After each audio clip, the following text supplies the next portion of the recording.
Welcome to the monthly vinyl voyage. In September 2022, I started an experiment, building myself a new music collection from scratch at a rate of no more than one album per month. 2 years later, it's formed 24 great albums, and I'm taking a bit of time to look at each of these purchases, to learn more about them, and to reflect on what they mean to me, and to digress onto side notes that I find interesting. A quick sidebar on the order of these episodes. I don't think the order matters. I'm recording these in whatever order I find interesting. May 2024, album number 19 in my music collection is Sigh No More, the debut album from Mumford & Sons, released in 2009. The band members are not related. They do have a history together. Marcus Mumford knew the banjo and guitar player country Winston Marshall as a teenager in London, and then they met again while studying classics at Edinburgh. Mumford then met double bass player Ted Dwayne through folk singer Laura Marling, and it was whilst working as a session drummer for Marling that Mumford wrote White Blank Page. The band initially played cover songs before deciding to write their own material collaboratively. They played numerous support slots in London clubs before recording this album at Eastcott Studios in Chelsea. Mumford and the keyboardist Ben Lovett studied Shakespeare together at King's in Wimbledon, and the album title track were inspired by Much Ado About Nothing. And Shakespearean references are scattered throughout the album, including lines from King Lear and Macbeth. The sound of Sigh No More features bluegrass banjo, acoustic guitars, strings and horns. It's influenced by Old Crow Medicine Show, the Avett Brothers and Bob Dylan. We should talk about the new folk scene, also known as the British folk rock revival. It emerged in the late 2000s and early 2010s, primarily in West London. The movement revitalised traditional folk music by blending it with elements of indie rock and pop to give it a fresh and modern sound. One of the key characteristics of this scene was its emphasis on live instrumentation. Unlike the heavily produced electronic music that dominated the charts at the time, new folk brought traditional live instruments like banjos and mandolins and acoustic guitars back into the spotlight. This return to acoustic roots gave the music an authentic and organic feel that resonated with many listeners.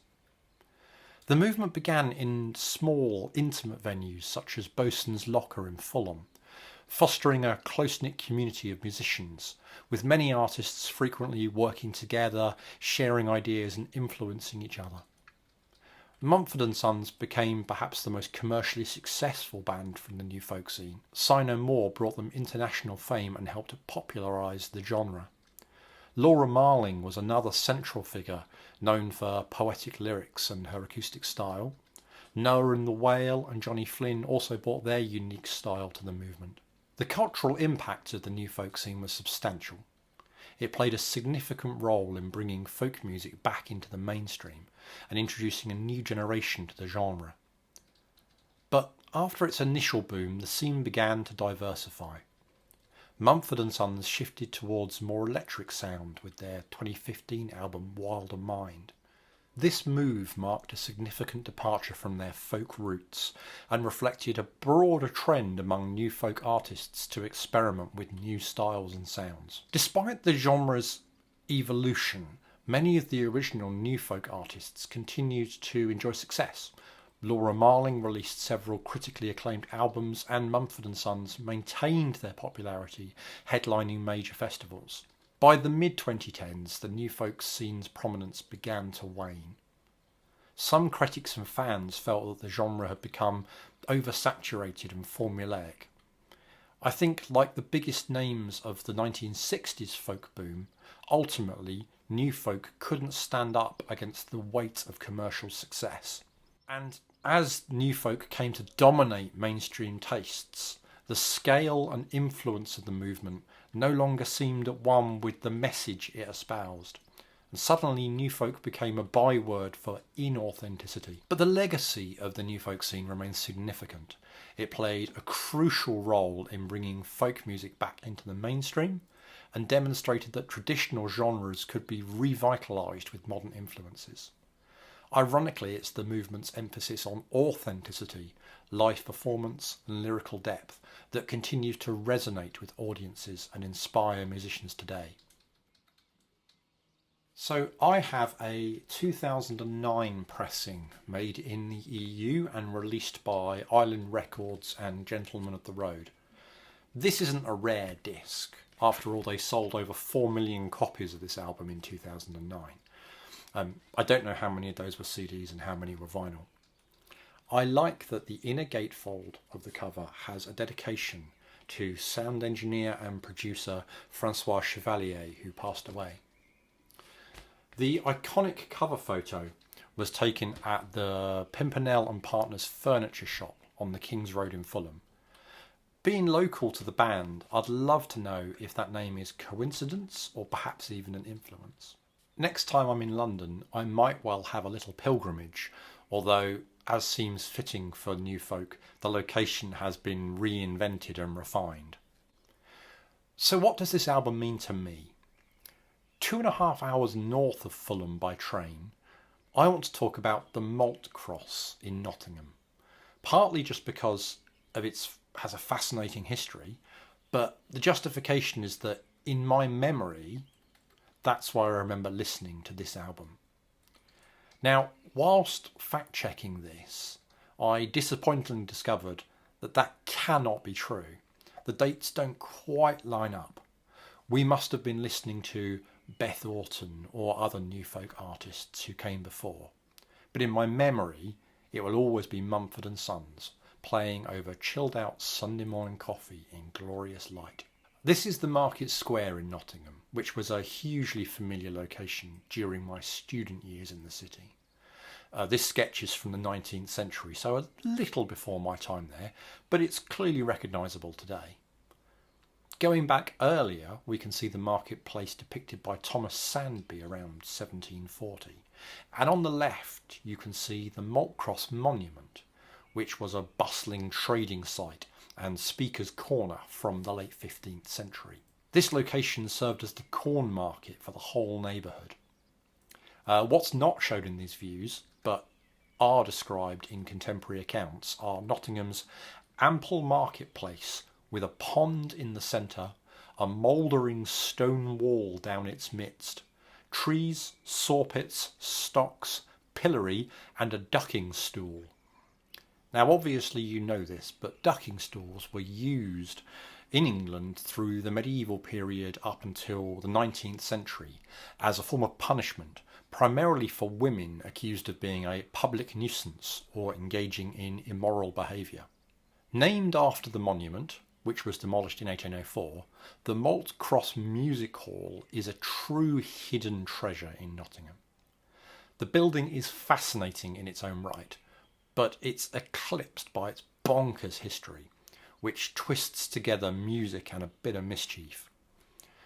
Designed by Edwin Hill and constructed in 1877 as a marvel of Victorian engineering, it was a 2-tier performance space publicised as the largest lounging vault in the United Kingdom.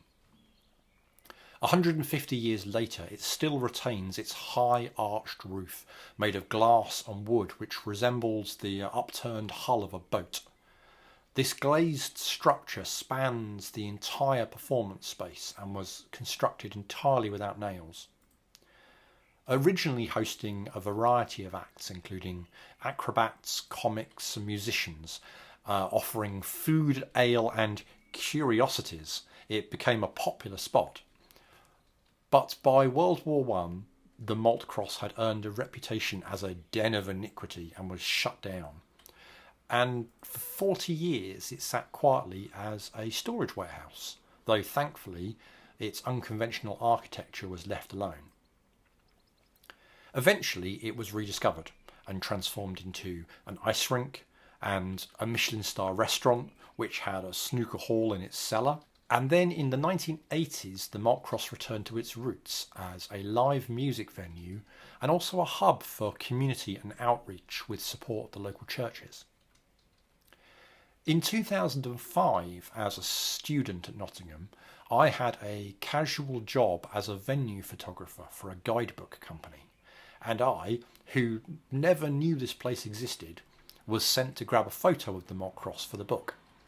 I absolutely fell in love with this building and its bright, calm Sunday morning vibes. With all my other commitments, I don't think I can even have gone back there that many times, but I have fabulous memories of drinking coffee and listening to a quiet background of new folk. Sigh No More received numerous awards and accolades, reflecting its significant impact on the music scene. It was shortlisted for the 2010 Mercury Prize, and it won the Brit Award for Album of the Year. The song Little Lion Man was also nominated for a Grammy for Best Rock Song. But certainly the biggest achievement was this album's multi-platinum status, selling over 7 million copies worldwide, including a 4x platinum certification in the US. Remembering that this is an unknown folk band from Fulham playing the flugelhorn. So what's to love? A Little Lion Man.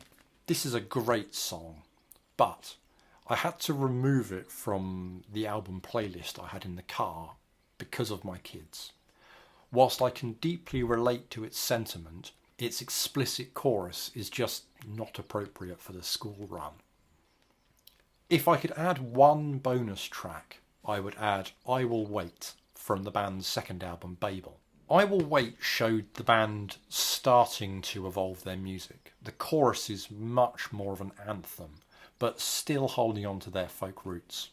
Well, that was album 19 for May 2024, Mumford & Sons' Sigh No More. I'm sure I've made mistakes in my research and presentation. We're only human after all. But thank you very much for listening.